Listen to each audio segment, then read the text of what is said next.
a este Ateneo y la primera presentación la va a hacer la doctora Estefanía Olivera Plata, que trabaja en el Hospital del Cruce y ahora está haciendo un fellowship de uveitis conmigo y parece mi sombra, me sigue a todos lados.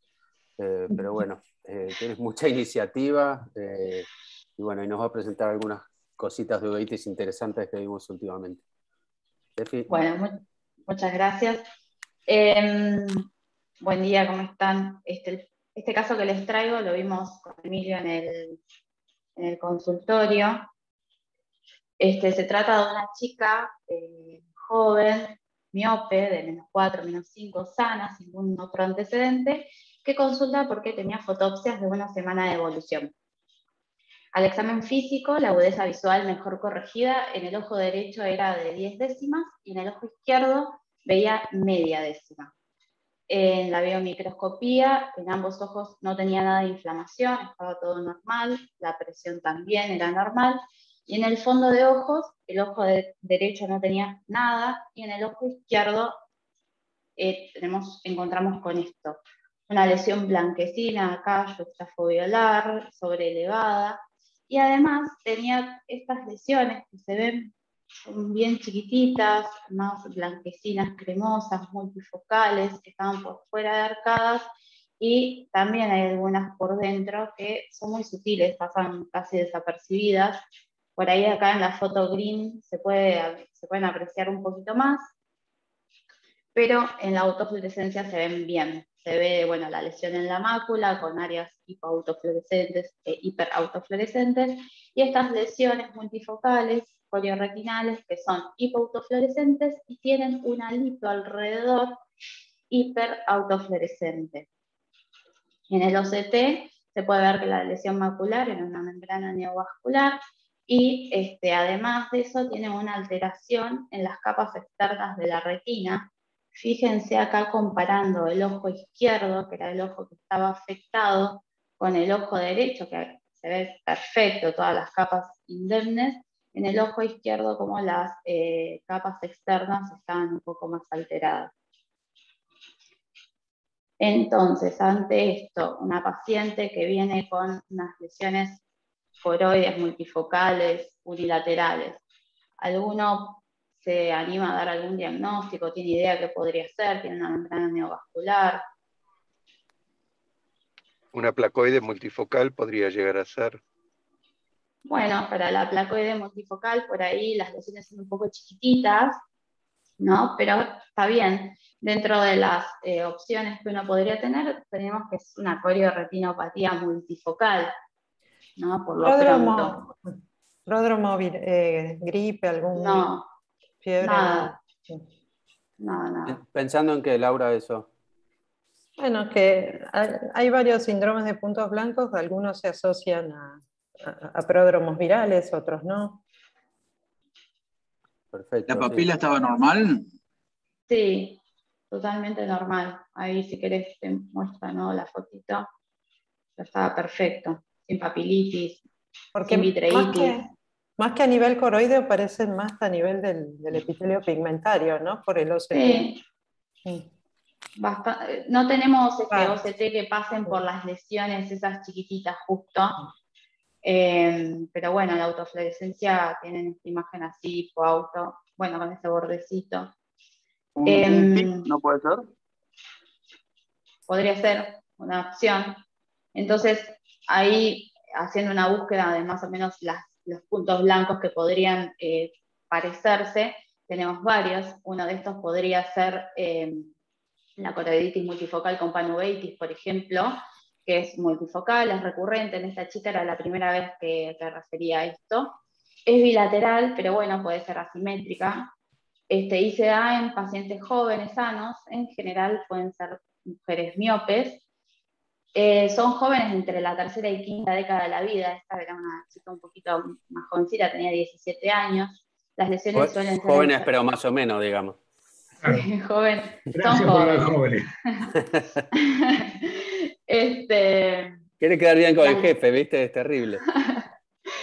Las lesiones son en sacabocados, están más que nada en periferia, pero también en polo posterior, Y lo que tiene de característica esta es que tienen inflamación en la cámara anterior o tienen vitreitis, pueden tener el nervio óptico hiperémico, vasculitis, edema macular, se pueden complicar con cataratas, entonces es un cuadro un poco más inflamatorio. Y la causa más común de pérdida visual es el edema macular y también tienen membrana neovascular. Los síntomas que presentan son escotoma, visión borrosa, miodesopsias y fotopsias, y un cuadro clásico, como para ver lo que estamos hablando, es como esta paciente que era joven, miope, que fíjense que el fondo de ojos no se ve tan nítido porque tiene vitreitis, tiene todas estas lesiones en sacabocados, en periferia, en ambos ojos, y además tenían ambos ojos asociados a edema macular. Entonces este es un cuadro típico de choroiditis multifocal con panuveitis. Otra opción que podría ser una presunta histoplasmosis ocular, que está descrita en zonas endémicas en pacientes con estas alteraciones corioretinales. Están descritas originalmente en las zonas de Estados Unidos, en el río Mississippi, pero no olvidemos que acá en Argentina también somos una endémica, en Buenos Aires, Santa Fe, Entre Ríos, el este de La Pampa, o sea que nuestra zona es una endémica de este hongo. Y la tríada clásica que se describe en este caso son lesiones en sacabocados, en media periferia y en polo posterior, que son los histospots, atrofia peripapilar, la membrana neovascular, y además tienen ausencia de inflamación, así que es una tríada de 4 cosas. Y los síntomas son disminución de la visión, metamorfopsias, escotomas, y para tener imagen de esto, como en este caso que tenemos todas estas lesiones multifocales en ambos ojos, en sacabocados. Acá en el izquierdo tiene en la mácula una lesión cicatrizal, pero en el derecho tiene una membrana neovascular ahí activa con hemorragias. Y otra como... Esa es igual, la que acaba de mostrar, esta es igual a la choroiditis multifocal, pero con células. Con células el otro y este sin nada. Claro, este sin nada, el fondo de ojos perfectamente limpio, no se ve una gota de inflamación. Pero si le tirás unas células a esta, la convertís en choroiditis multifocal con panuveitis. Sí, son todas muy parecidas, ¿no? Sí. Y tenemos el PIC, que lo nombraron por ahí, que es también es multifocal, inflamatoria idiopática, afecta a mujeres jóvenes miopes. Las lesiones están descritas fundamentalmente en polo posterior, pero también hay descripciones en periferia. Hay ausencia de inflamación, ni en cámara anterior ni vítrea, y es predominantemente bilateral, pero hay un alto porcentaje que puede ser unilateral y se complican con membrana neovascular. Y los síntomas que son todos bastante parecidos: fotopsias, escotoma, visión borrosa. Y acá tenemos otro caso de una paciente miope que tiene estas lesiones en sacabocados en el polo posterior, que son bien características del PIC, son un poco más chiquitas que las que se ven en la presunta histoplasmosis y en la choroiditis multifocal. Pero esta paciente tenía algo interesante, que en el otro ojo tenía esto otro, que si uno lo ve así, la atrofia peripapilar, las lesiones son un poco más grandes dentro y fuera de las arcadas, vítreo limpio, y si me dicen que se complica con la membrana neovascular, por ahí estamos en otro cuadro que es la presunta histoplasmosis, ¿no? Pero bueno, está este trabajo de acá que ellos describen que existen estos PICs atípicos, con estas lesiones por fuera de las arcadas, con el otro ojo que por ahí los tienen dentro de arcadas. Entonces, resumiendo un poco como para entender los 3 cuadros que son como los más parecidos a los que podría tener nuestra paciente, tenemos el PIC, que es una mujer joven miope con estas lesiones multifocales que suelen ser en sacabocados, en polo posterior y periferia, con ausencia de inflamación, puño bilateral y membrana neovascular. La choroiditis multifocal con panuveitis, que es esta mujer miope, no tan joven, pero sí, con lesiones multifocales en polo y en periferia, con presencia de inflamación bilateral, con edema macular, membrana neovascular y otras complicaciones. Y la presunta histoplasmosis con esta tríada de 4 cosas, o tétrada, no sé, que es las lesiones multifocales, la atrofia peripapilar, la membrana neovascular y ausencia de inflamación. Entonces, cuál es el diagnóstico de nuestra paciente, porque realmente las lesiones no son tan parecidas a las que estamos viendo acá. Vamos a ver qué hallazgos positivos tenemos.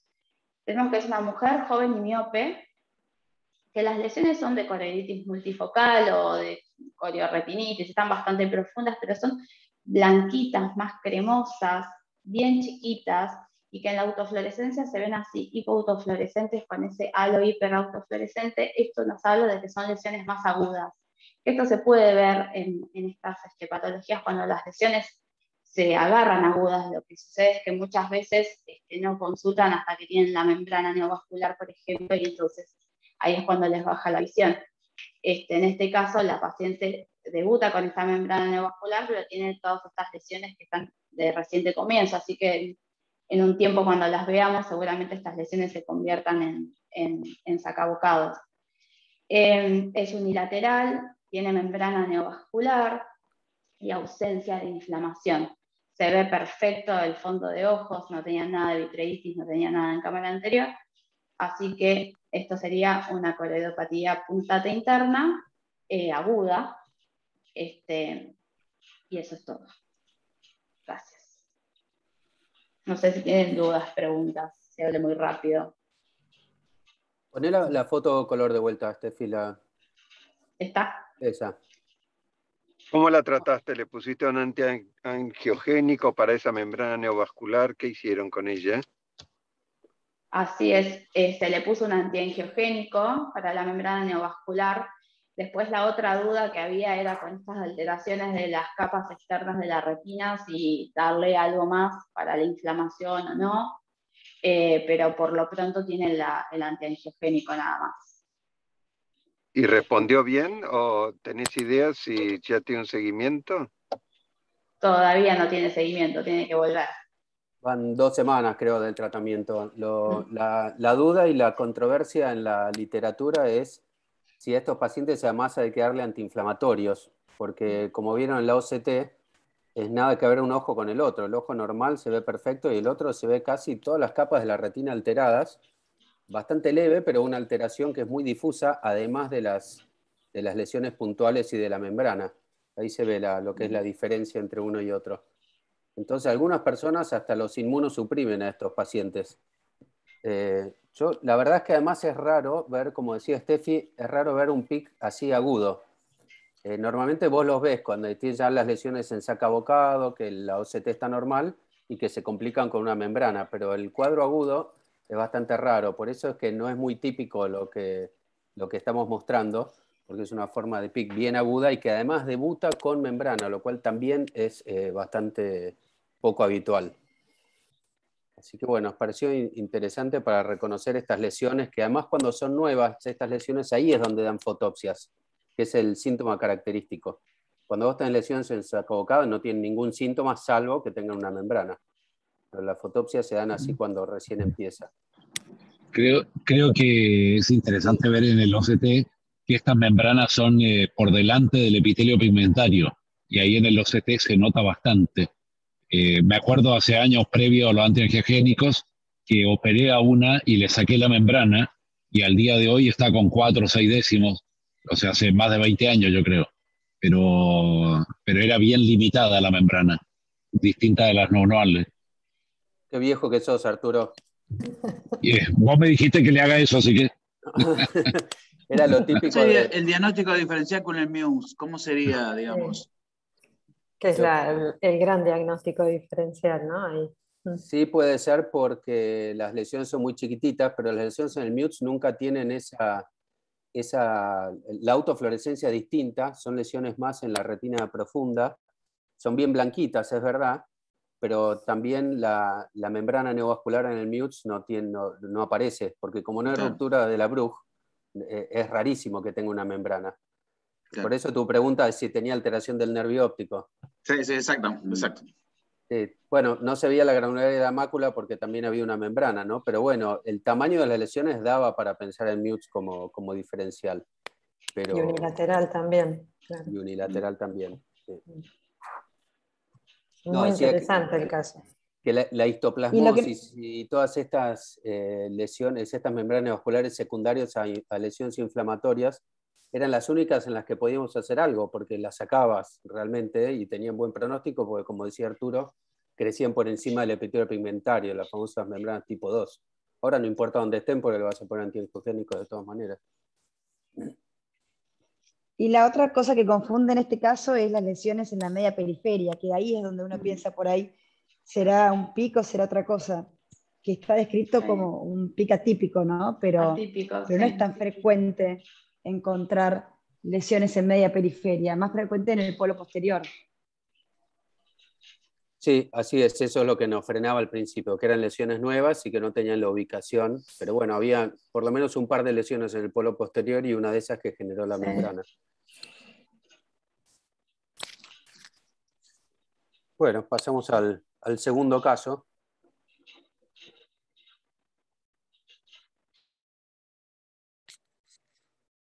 Bien, este caso que les quiero presentar es un hombre de 30 años, que consulta en marzo de 2021 por visión borrosa y miodesopsias. No consulta ni por ojo rojo ni por otra cosa, solo que ve un poquito borroso y ve mosquitas en el ojo. No tiene ningún antecedente, es totalmente sano. Y ya cuando viene, ahora que lo vimos hace poquito, había tenido varias consultas y él estaba intranquilo. Si bien la visión no era mala, pero estaba intranquilo porque no le habían podido dar diagnóstico. En algunos lugares no le habían tratado muy bien, pero de todas maneras se había ido sin diagnóstico. Y lo que tenía era el ojo estaba totalmente blanco, ninguno de los dos ojos tenía nada de ojo rojo, ni inflamación externa, ni fotofobia, ni nada de eso.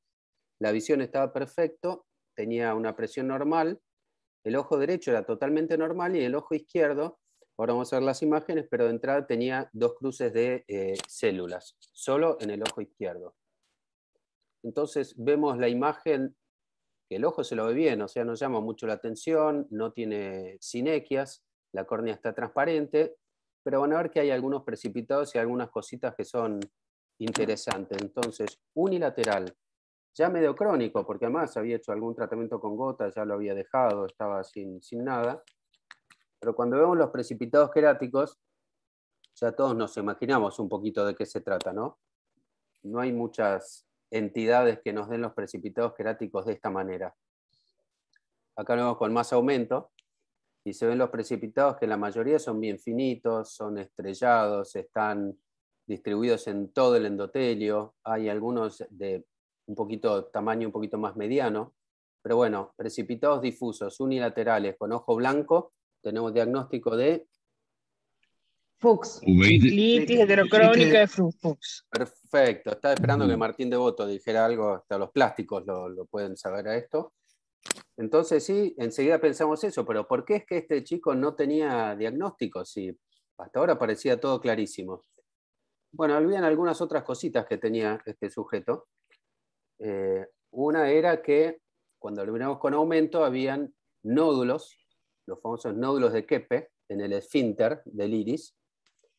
Acá si los vemos con un poquito más de aumento se ven los nódulos.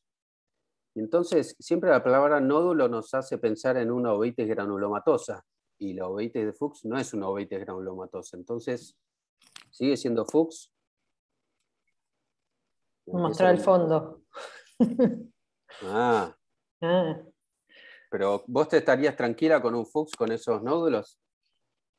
No, pero yo con vos vi cosas raras y hasta he visto toxoplasmosis con precipitados finitos y difusos y cosas inexplicables. No siempre hacen lo que los libros dicen. Eso es verdad, porque si uno piensa en esos precipitados difusos, si bien Fuchs es lo primero que tiene que venir a la cabeza, la pars planitis también puede tener esos precipitados, raro pero puede. Hasta la uveitis herpética puede tener esos precipitados y hasta la arada puede tener esos precipitados. Obviamente como excepción, porque el patrón es característico de Fuchs. Pero bueno, tenía esos nodulitos en el esfínter y si seguimos mirando del otro lado, vemos que además hay nódulos que están en el estroma, no solo los esfínter, sino que hay nódulos en el estroma. Ahí con más aumento, medio borroso, pero se ven estos nódulos en el estroma. Entonces, bueno, los nódulos de Busaca, entonces definitivamente es una enfermedad granulomatosa. Nos vamos alejando cada vez más del Fuchs, pero no tiene sinequias, tiene 2 cruces de células en cámara anterior, unilateral, ojo blanco, o sea que sigue teniendo muchas cosas de Fuchs. Y si vos querés ver el fondo, te vas a confundir un poquito más todavía, Laura. Este es el ojo derecho. El ojo derecho hacemos un corte por detrás del cristalino y se ve perfecto. No hay ni células, ni opacidad, ni nada. Mire que no es la diferencia con el ojo izquierdo. O sea, tiene células en el vitrio, tiene el haze o la opacidad en el humor vitrio también. Si miramos, venía con una RFG que le había mandado a hacer, yo no sé si le hubiera mandado a hacer, pero bueno, venía porque tenía algunas alteraciones. Si vemos acá abajo, el nervio estaba bien, no hay edema macular. Por definición, en la uveitis de Fuchs no hay edema macular, y este no la tenía, pero tenía un envainamiento. Y esto yo, si lo viera así, este cosito acá, podría decir hasta que es una bola de nieve. Y acá hay más envainamiento, y acá, esto podría decir que es una bola de nieve, acá también. Entonces, claro, tengo que pensar en el diagnóstico diferencial de parsplanitis en este paciente también. Tenía la RFG, donde nos muestra que no hay papilitis, no hay edema macular, y vemos que acá las zonas donde tenía el envainamiento venoso, en realidad no hay oclusión ni hay extravasación del colorante. Solo se ve, ni siquiera se ve tinción de la pared del vaso, o sea que era una periflebitis lo que tenía ahí, que no se traduce en la RFG. Y el otro ojo estaba horrible porque la retina estaba bien, pero tenía mucha inflamación en el vitrio. Ven que tiene estas cosas negras, son velos en el vitrio, no son lesiones en la retina como se ven en el arada. Y ven que la RFG nos muestra que no hay extravasación del colorante, no hay papilitis, no hay edema macular, así que la RFG se ve bien. Acá es el tiempo tardío en el lugar, hay una pequeña filtración, se ven todos estos que son las opacidades del humor vitrio. Así que arranqué teniendo clarísimo de qué se trataba este paciente con estas características de Fuchs. Ya traía un laboratorio, si queremos descartar las grandes imitadoras, la BRL era negativa, la FTA también, la PPD también, le faltaba algo para sarcoidosis, pero bueno, y las infecciosas más comunes las tenía descartadas también. Así que tenemos, ¿esto es uveitis de Fuchs o es otra cosa? Es parsplanitis sin banco de nieve, pues no tenía banco de nieve. Será una uveitis intermedia unilateral y que además tiene los precipitados como tiene el Fuchs.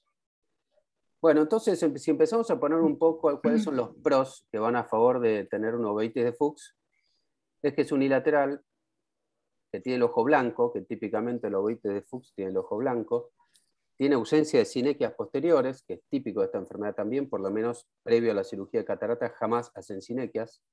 Los precipitados queráticos más típicos no podrían ser.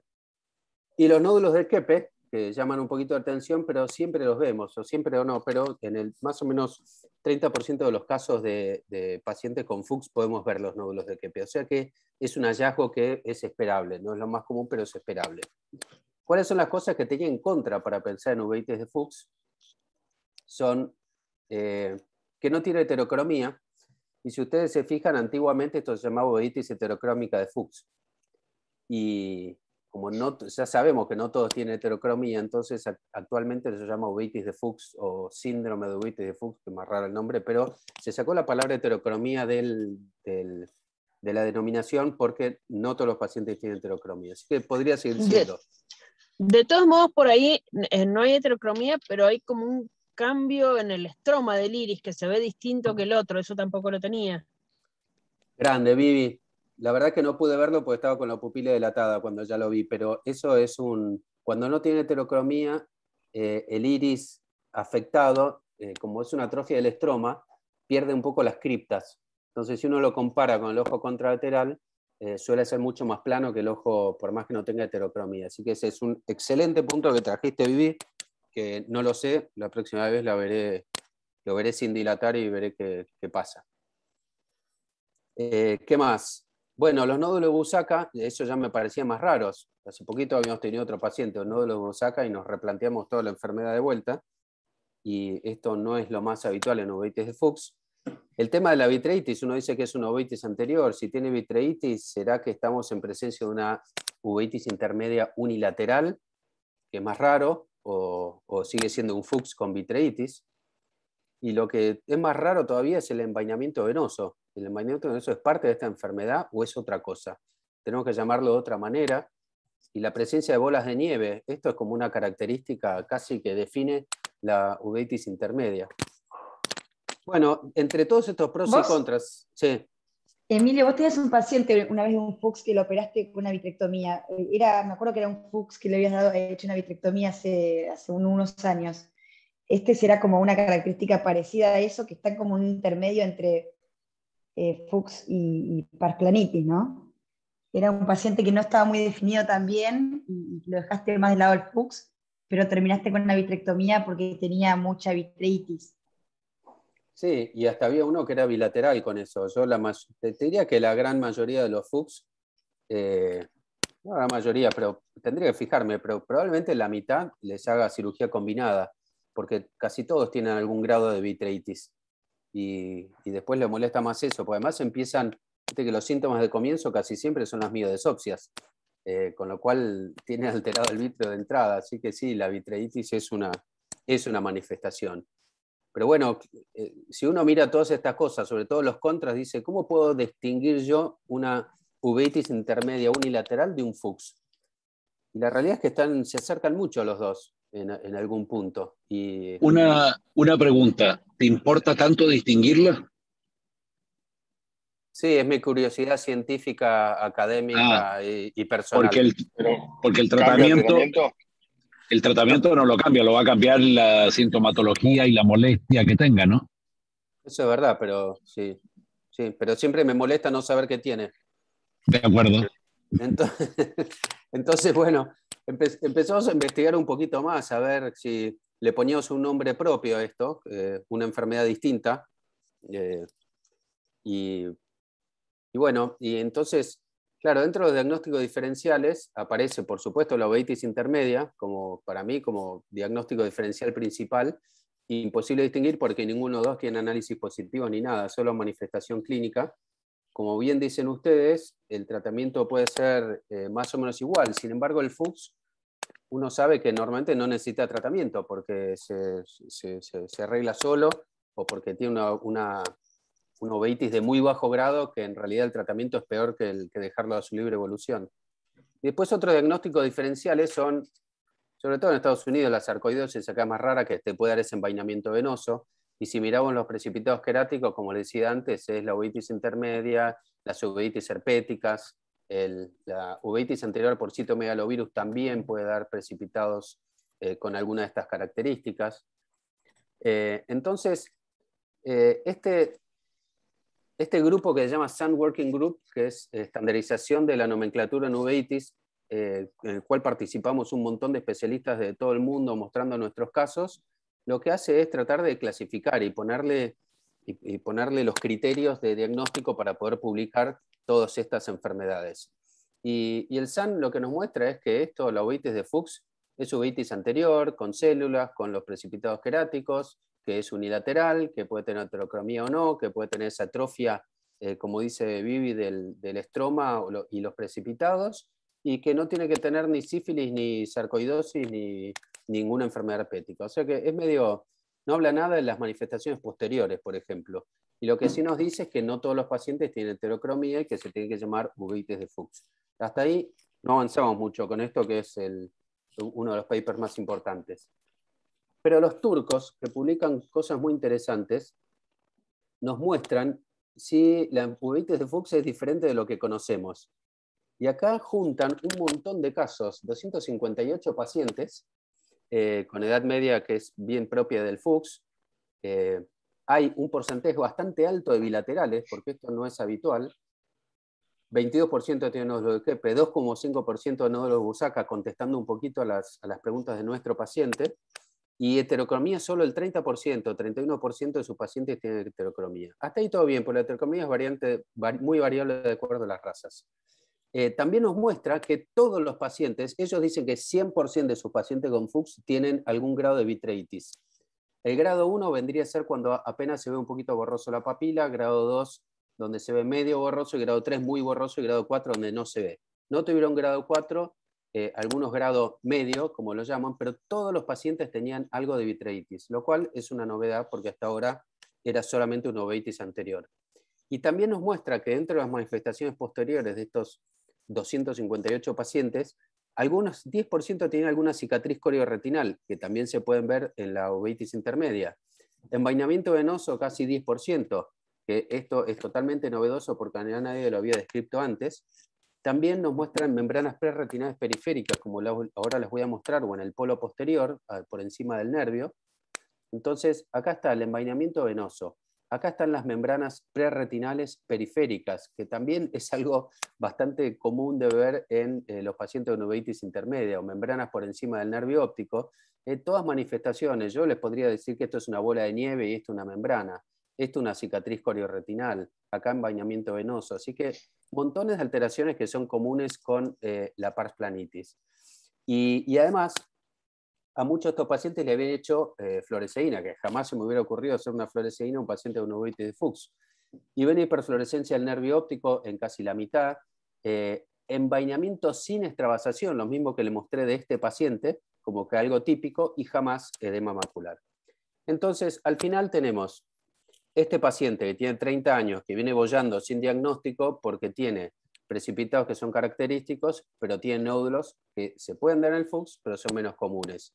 Tiene mucha vitreitis y además tiene manifestaciones en la retina que son más de uveitis intermedia que de uveitis de Fuchs. Pero entonces la conclusión es que todos los pros están clarísimos, pero los contras no son tan contras porque están descritos en esta enfermedad. Entonces, no tiene heterocromía, tiene nódulo de Usaka, tiene vitreitis, tiene envainamiento venoso bilateral y bolas de nieve, y todo esto, como vemos, puede perfectamente aparecer en formas de Fuchs con inflamación del polo posterior. Así que, como vemos, y alguien dijo por ahí, ninguna enfermedad se presenta de forma característica, de forma fácil, todas tienen un gran espectro, y bueno, este es uno de los espectros de la uveitis de Fuchs, así que nos sirve para reconocerla, y como decía Arturo también, no volvernos locos con el diagnóstico, solamente ver qué es lo que tiene y qué tratamiento necesita. Pero sin duda que si este paciente algún día genera catarata, que hoy no la tiene, va a necesitar una cirugía combinada. ¿Cómo lo trataste a este chico? ¿Le vas a hacer algo o lo vas a esperar? Le di gotas de agua bendita y limón. No, nada, mucho tinto y fernet, nada más. Y no necesita nada. Ve 10 décimas este chico. Claro, le controlas las enzimas hepáticas, entonces, el factor de coagulación. Por el fernet. Claro. Sí. Claro. Un hepatograma en diciembre. No, se quedó recontra tranquilo, que es lo que les pasa a los del Fuchs. Si vos le decís que tiene una uveitis de bajo grado, que ve 10 décimos, le dije, lo único que tengo que controlar es una vez por año para ver si desarrollás catarata o sube la presión, que son las dos posibles complicaciones de esa enfermedad, nada más. Y pero antes de irse al consultorio te dice, ¿no me va a dar una gotita? La verdad es que si vos le explicás bien todo esto, Pablo, porque yo le dije, sí, obviamente tenés todo esto, además le muestro las fotos, va a ser un poquito más borroso, pero si yo te doy tratamiento, va a avanzar más rápido tu catarata o puede aumentar tu presión. Entonces vos tenés esta enfermedad que la conocemos del año 1900. Yo sé cómo evoluciona. Si en algún momento te baja la visión, podemos hacer algo. Mientras tanto, es mucho mejor no tratar. Te aviso que si tomás un ratito en explicarle todo esto, no te pide ni la gotita y no tenés que darle ni la lágrima, ni el AINE, ni nada. Porque vuelven y vendrá una vez por año a controlarse. Pero tenés que tomarte el tiempo en explicarle eso.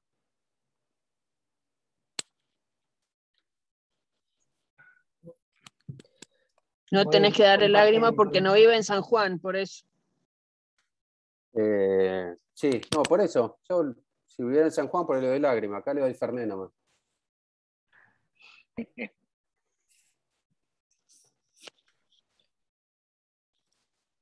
Bueno, ¿alguien quiere comentarle o preguntarle algo más a Emilio?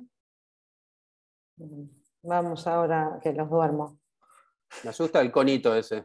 Bueno, y haces bien en asustarte. Yo también me asusto. Este es un varón de 35 años que fue derivado a la consulta para hacer un electroretinograma. La presunción diagnóstica de su médico, que es un amigo, estaba súper correcta. Y cuando uno lo interroga al paciente, él decía que tuvo mala visión desde siempre, que su mamá consultó ya cuando era bebé porque no le sostenía la mirada. Recuerda que tenía nistagmos cuando era chico porque le hablaban de eso. El encandilamiento fue una constante en su vida. es sano, no tiene antecedentes familiares conocidos, pero bueno, desconoce el historial de su papá. En la refractometría nos da una miopía de 10, pero no tolera más de 5, ve 3 décimas con ambos ojos, normal en la cámara anterior y la presión. La visión cromática era anormal, él ya refería que veía mal los colores, pero percibía algunos rojos y verdes. Rara vez usó el test de visión cromática. ¿Qué le preguntarían a este paciente antes de seguir estudiándolo? ¿Qué es importante acá? Ah, ya. ¿Cómo? Perdón, no tuvimos una maniobra peligrosa.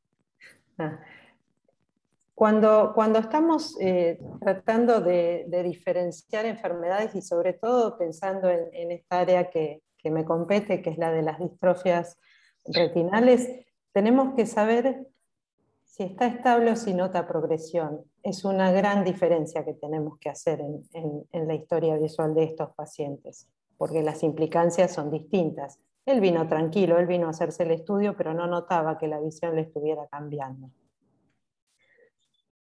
Este es el fondo de ojo. ¿Quién quiere describir lo que vemos?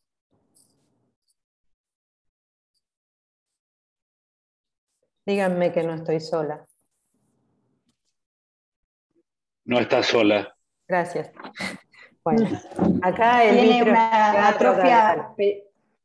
Tiene una atrofia peripapilar y parecería como un afinamiento vascular, ¿no? Y da una sensación de una atrofia de retina, bien peripapilar, como que tiene... Que acá no sabemos bien cuánto es de su miopía y cuánto, pero sí se ve esto, ¿no? Llama la atención levemente. Sí. ¿Sí? Las máculas no son normales, ¿eh? Hay una alteración en la pigmentación bien foveal, ¿no? Bien central. Pero no hay células y los vasos se ven afinados. En el ojo izquierdo la alteración es como que es más retinal, ¿no? Macular y como toda la retina nasal. Sí, yo no sé cuánto de eso también se debe a su miopía. No te olvides que medía un 10 en la refractometría. Claro. Pero bueno, bien, es lo que nos llama la atención. Y en la autofluorescencia, que es lo que seguramente todos le haríamos como paso siguiente, acá sí se pone de manifiesta la alteración pigmentaria, que empieza a ser un esbozo de una maculopatía en ojo de buey, ¿no? Por la forma que va adoptando. ¿Alguien quiere mencionar algo? ¿O qué otra cosa le harían a este paciente? ¿Alguien tiene una presunción diagnóstica? ¿Cómo lo seguimos? OCT. OCT, bien. ¿Y acá qué vemos en el OCT? Se ve como una disrupción de las capas externas de la retina, ¿no? Como si fuese una granularidad. Bien localizada, ¿no? Ahí en el centro, acorde a lo que veíamos en la autofluorescencia. Bien central. Buen día. Seguramente le iban a pedir un electroretinograma porque para eso vino el paciente. Yo voy a ir apurando el Pedile, pero para un poder multifocal. mostrarle. ¿Vos le pedirías primero un multifocal? No, primero le tenemos que pedir si queremos diferenciar si es algo que es solo macular o si es algo que afecta a todos los conos, ¿eh? Para hacer esa diferencia siempre tenemos que empezar por este. Y lo que nos muestra es que en la primera medición, que es adaptada a la oscuridad y con luz muy bajita, yo estoy midiendo respuestas mediadas por bastones, ¿eh? Que si bien la amplitud está algo disminuida, funcionan, hay función de bastones. Cuando me voy hacia las mediciones mediadas por conos exclusivamente, porque el paciente está adaptado a la luz y uso flashes más fuertes, o un flicker de alta frecuencia, yo sé que acá están respondiendo los conos y las respuestas son prácticamente nulas, es ruido eléctrico más lo que estamos detectando. Entonces, esto es una disfunción de conos.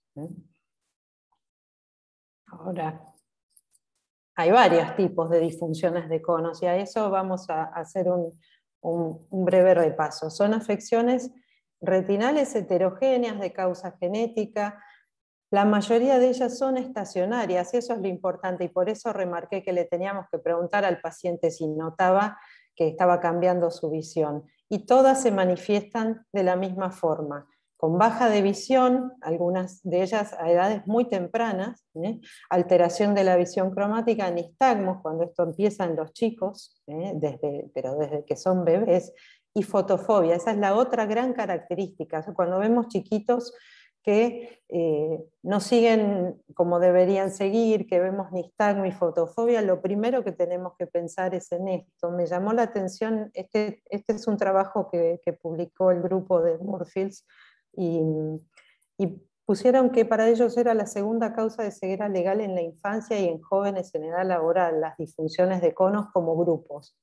La más importante, y por eso la remarqué, es la cromatopsia, que puede ser completa o incompleta, y ya después las otras son muchísimo más raras. Pero tenemos que pensar, ante un chico con mala visión y con nistagmo y fotofobia, que estamos ante esto. Esto es, seguramente, ahora se mueren de ganas por bucear un poco más en los tipos de disfunciones de conos, así que este trabajo realmente vale la pena para el que quiere aprender un poquito más en cómo diferenciar las acromatopsias completas o incompletas, el monocromatismo de azules. Bueno, vamos a seguir. Entonces, la cromatopsia o el monocromatismo de bastones es una enfermedad que es autosómica recesiva, es sumamente infrecuente, 1 en 30.000, pero es estacionaria, y eso es importante, porque estos pacientes, si nosotros les ayudamos a mejorar la calidad de vida con ciertas cosas, digamos, pueden hacer una escolarización muchas veces cercana a lo normal, pero tenemos que estar atentos. Esto se presenta en la infancia, puede tener nistagmo. Fito, ¿vos estás ahí?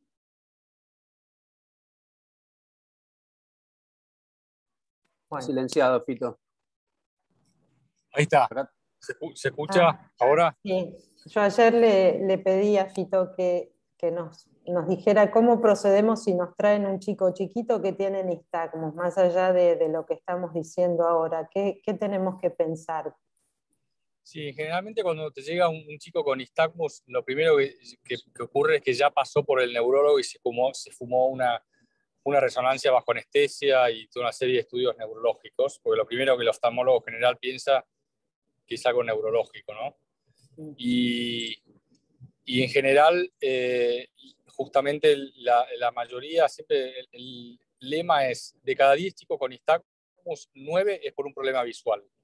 O sea que no neurológico necesariamente. Y lo otro es que, como dice Laura, sí tienen fotofobia. Lo que pasa es que muchos chicos sin enfermedades oculares tienen fotofobia también, tienen mucho mayor sensibilidad por menos pigmento en la coroides y en el iris. Y lo que en general el nistagmus, cuando hay una vez que ya te hiciste el ojo, cuando hay una enfermedad retinal, suelen ser nistagmus mucho más rápido. Cuando es un nistagmus congénito motor, que es un nistagmus debido a falta de fijación y no asociado a ningún problema visual, el nistagmus es horizontal, más bien lento, no es tan rápido, y ahí, digamos, no hay mucho para hacer. Generalmente uno investiga un chico con nistagmus cuando tiene baja visión, si el chico tiene la suficiente colaboración para saber qué visión tiene, pero suelen ser nistagmus bilaterales y muy rápidos. Si uno lo puede mirar a la lámpara de hendidura, que es cuando mejor ve un nistagmus, suelen ser nistagmus que tienen una gran, digamos, muy rápido, el ojo se mueve muy rápido. Entonces ahí es donde uno tiene que empezar a investigar y mandárselo a Laura para que si se puede hacer electroretinograma, que es otro punto que puedes tocar, a partir de qué edad puedes hacer un electroretinograma en un chico. Siempre, después de los 3 meses, 4, se lo podés hacer. Lo que pasa es que cuando son muy chiquitos probablemente lo tenés que hacer bajo anestesia, pero cuando ya son más grandes es un estudio que no requiere tanta colaboración, entonces se lo podés hacer despierto según la edad, pero se puede hacer a cualquier edad. Y entonces es lo primero que tenemos que hacer antes de pensar en una resonancia o lo que sea con este cuadro clínico. Bueno, gracias, Fito. Hay 5 genes que se asocian con acromatopsias, todos participan en pasos de la fototransducción de los conos.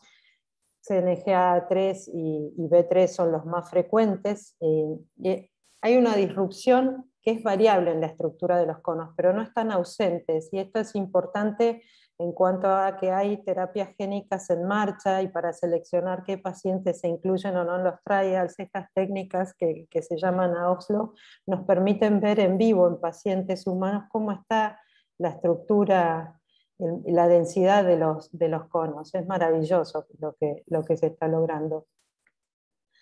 Entonces, como dijimos, hay formas de acromatopsias que son incompletas. ¿Y cuál es la diferencia? Que la visión cromática está algo más preservada y que la agudeza visual está menos afectada. Esa es la diferencia con el acromata completo. ¿Sí? Algo que me pareció rescatable de este otro trabajo es que vemos en el OCT, porque el OCT es la herramienta fundamental también para estudiar estos casos, junto con el electroretinograma, y tenemos que centrarnos en ver cómo está la capa de los elipsoides, si esa capa está continua, que puede pasar, porque al comienzo estos chicos, o en formas no tan severas, no van a tener una alteración marcada, y cuando miramos el fondo de ojo tampoco, pero podemos ver que hay, como en el segundo caso, una leve disrupción, o que está ausente, que falta ese segmento en ese lugar. Este es el signo que llamamos de cavitación, o una zona hiporreflectiva, justo central, o puede haber atrofia de las capas externas que afectan tanto a los fotorreceptores como al epitelio pigmentario. Pero fíjense que necesitamos un OCT con buena resolución y saber qué es lo que estamos buscando, porque si no, muchas de estas alteraciones pasan inadvertidas si no estamos con el ojo entrenado. Entonces, otro de los hallazgos que este grupo publicó, que encontraba, era la presencia de hipoplasia foveal cuando hacían un OCT, que es la persistencia de las capas internas de la retina en la región, en el centro foveal, ¿sí? Que hay distintos grados, pero bueno, generalmente lo que vemos es como una rectificación. Esto no solo lo podemos encontrar en las acromatopsias, sino también lo podemos ver en albinismo o en algunos casos de ROP. Este es un póster que presentamos en un meeting de ICEP con 2 nenas con la misma mutación, con acromatopsia. Una es paciente de Carlota, la esposa de Pablo, la doctora Carlota Long, y eran nenas que en el momento de tomarse estas fotos tenían 6 y 12 años, y la misma historia. Baja de visión, fotofobia, nixtalmos, y el nixtalmo, la característica que tiene es que va mejorando con los años, y después por ahí lo podemos ver muy sutilmente cuando revisamos al paciente en la lámpara, pero eso, junto con una agudeza visual estable, nos tiene que dar ya la sospecha clínica de esta entidad. Bueno, antes de pasar al otro caso, ¿alguien quiere hacer alguna pregunta?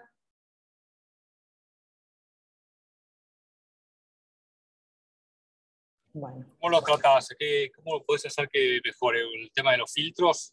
Lo que le cambia radicalmente la calidad de vida a estos pacientes, sí, es que le den filtros. Y tiene que hacerlo un especialista en baja visión, porque vos al mejorarle el contraste y al mejorar la fotofobia, el paciente mejora su agudeza visual. Vos le tomás la agudeza visual en el consultorio, una vez que ya tienen los filtros hechos, y por ahí leen 2 líneas más.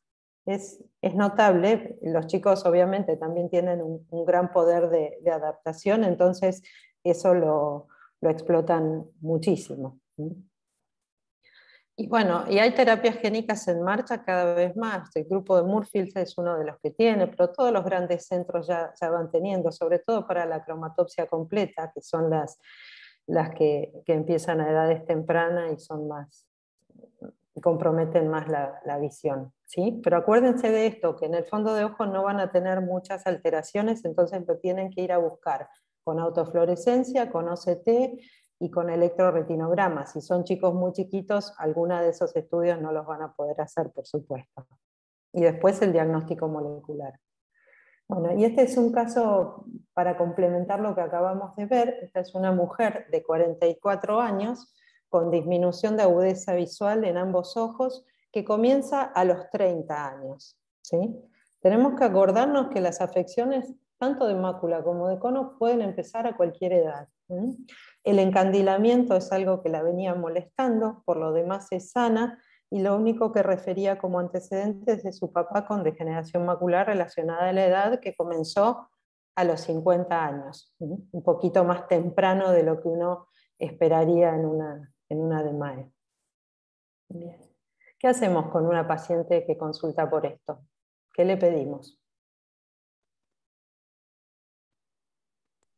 Autofluorescencia. Bien. Bueno, me comí una slide. Ella es miope, perdón, ahora vamos. Miope de 3 dioptrías en ambos ojos, veía 6 y 4 décimas en 2019, con un 250, cámara anterior normal, y este era su fondo de ojo. No sé qué hice que no pude sacar las rayas. Cuando roté las fotos se me aparecieron esas rayas. ¿Qué vemos? Mujer de 30 años. Empezó con baja de visión a los 30, perdón, y esta foto se la sacamos a los 46. ¿Cómo describen lo que estamos viendo acá? Parece un ojo de buey. A ver, vamos de adelante a atrás. El vitrio está claro, el nervio se ve bien, los vasos se ven bien, a diferencia del otro caso, pero hay una alteración pigmentaria grande, principalmente macular, pero que se extiende y que va más allá de las arcadas, y se ven como puntos, ¿no? Como foquitos. ¿En qué tengo que pensar acá? Parece un Stargardt, ¿no? Parece un Stargardt, y es lo primero que tenemos que pensar si yo pienso en una distrofia macular de gente joven. Pero no tengo que pensar que Stargardt solamente empieza en chicos en edad de colegio primario o secundario. Puede empezar a manifestarse a los 30 años también. Es ahí donde tenemos que abrir nosotros la cabeza. ¿Y cómo sigo estudiando a esta paciente? Pato había dicho autofluorescencia, ¿no? Fíjense que tenemos una gran zona de hipoautofluorescencia central, que es en el área macular, más notoria en el ojo derecho que en el ojo izquierdo, pero la alteración pigmentaria se pone mucho más en evidencia, ¿sí? Se ven esos flecks hiperautofluorescentes con zona de hipoautofluorescencia, que va más allá del área macular, ¿sí? Que pasa las arcadas. Pero hay una característica, cuando yo pienso en Stargardt, y sobre todo Stargardt, hablando de mutación en ABCA4, que es la causa de Stargardt realmente, es esto, que hay una preservación alrededor del nervio. Generalmente esto nunca va a estar afectado. Si yo estoy pensando en Stargardt, es una de las cosas que tengo que mirar, ¿sí? El área peripapilar está conservada. ¿Y cómo sigo esto?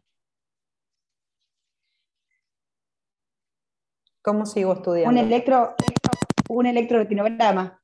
Bien, yo tengo que diferenciar ante estos casos de baja de visión si esto es macular o panretinal que afecta conos, ¿sí? Entonces con el RG por flash, el de siempre, vamos a hacer esa diferencia. Entonces, ¿qué espero ver en un Stargardt? Acá puse los dos tipos de RG para ver que son complementarios, pero cada uno nos da una información diferente. En Stargardt, como no está comprometida toda la retina o toda la estirpe, yo puedo tener amplitudes completamente normales si es una lesión chica localizada en la mácula, pero si es más extensa me va a restar amplitudes, porque acuérdense que la amplitud tiene que ver con la cantidad de células que están participando de esa respuesta. Entonces voy a tener función de bastones prácticamente normales, pero cuando se van sumando los conos a las respuestas, las amplitudes van a estar algo disminuidas, pero no abolidas como las disfunciones de conos. Eso es lo que yo puedo ver en un fundus flavimaculatus, que son afecciones extensas, pero lo diferencio así. Si yo tengo un paciente que tiene mala agudeza visual y no encuentro respuesta en el electroretinograma porque me da normal, pero sospecho que su mácula no funciona bien, ahí sí paso al multifocal. Entonces, acá tenemos lo que llamamos pico foveal, es un mapa de densidades, esto es lo normal, y este es el de la paciente que tiene ya una alteración. Esto se describe como una depresión del pico foveal o aplanamiento del pico foveal. En los casos evidentes no hace falta hacer un multifocal si yo ya estoy viendo en el OCT que tiene una afección de la mácula, pero a veces no es tan evidente la disfunción. Entonces, Cass fue uno de los primeros que describió esta enfermedad, diciendo en aquel momento que había una disminución de la agudeza visual secundaria, una lesión macular atrófica de herencia recesiva, que en algunos pacientes jóvenes aparecían esos flecks blanco-amarillentos, que son bien sugestivos de ABCA4, y que con el tiempo se va viendo una atrofia del epitelio pigmentario más extensa, van desapareciendo los flecks hiperautofluorescentes. En la RFG no eran lesiones que filtraran, y sí veían lo que describían como un silencio coroideo. En afecciones que eran bien localizadas en la mácula, el electroretinograma y el electrooculograma, en aquella época los utilizaban a los dos, eran normales y estaban alterados solo cuando las afecciones eran más extensas. Gass era un genio, pero bueno, las cosas fueron evolucionando y hoy tenemos distintas herramientas más sencillas para el paciente, y la autofluorescencia es una de ellas. Y otra vez este grupo, desde Moorfields, clasifica en distintos tipos los hallazgos a la autofluorescencia. Para resumirlo, vemos que podemos tener una lesión hipoautofluorescente bien localizada en el centro, sin compromiso de la mácula alrededor y bien homogénea. Pero podemos tener el mismo compromiso más extenso, afectando ya la mácula, no solo la región foveal, y con alteraciones pigmentarias que llegan a las arcadas, y que inclusive hasta las pasan. O el tipo más severo, que son focos ya parches de hipoautofluorescencia, como es el tipo 3, en que está afectado todo el polo posterior con estos parches. Me parecía interesante mostrarlos porque hoy ya nos basamos en esto para clasificar a estos pacientes. Y esto, para recordarlo, así cerramos, es un trabajo de un grupo irlandés que estudió tanto distrofias maculares como distrofias de conos, y que algunas de ellas terminan comprometiendo a los bastones, pero que son distintas enfermedades con disfunción progresiva y pérdida visual de la visión central. Y la característica es esa, ¿sí? Baja de visión, fotofobia y alteración de la visión de los colores. Esto es la tríada de siempre que algo funciona mal en la mácula va a tener estos síntomas, y además es chiquito, va a tener nistagmus probablemente, y la edad de comienzo de las disfunciones de cono es variable. Eso es lo que tenemos que acordarnos. Acá hizo una correlación entre las distintas formas de distrofias maculares o de conos con la autofluorescencia, el color, la mutación. Está buenísimo el trabajo, pero para que lo tengamos en cuenta, que hay muchas formas de distrofia maculares, Stargardt es la más común de ellas, pero no es la única, pueden parecerse mucho, no hay una correlación entre lo que vemos en el fenotipo y el genotipo. Entonces, de eso es lo que quiero que se lleven, que los síntomas por disfunción van a preceder a los cambios anatómicos, el paciente se va a quejar antes de que nosotros veamos lo que tiene, que la correlación entre el fenotipo y el genotipo no es inequívoca, los tenemos que estudiar, hay otras formas, no las que conocemos, y tenemos que ir al diagnóstico molecular para que estos pacientes, algunos tengan chance de poder tratarse. Está cambiando muy rápido en poco tiempo la terapia de estas enfermedades. El diagnóstico definitivo, bueno, requiere esta integración. Así que es un derecho que tenemos que respetarle a nuestros pacientes, el diagnosticar sus enfermedades como corresponde. No sé si alguien quiere preguntar algo. Este es nuestro equipo de trabajo de todos los días.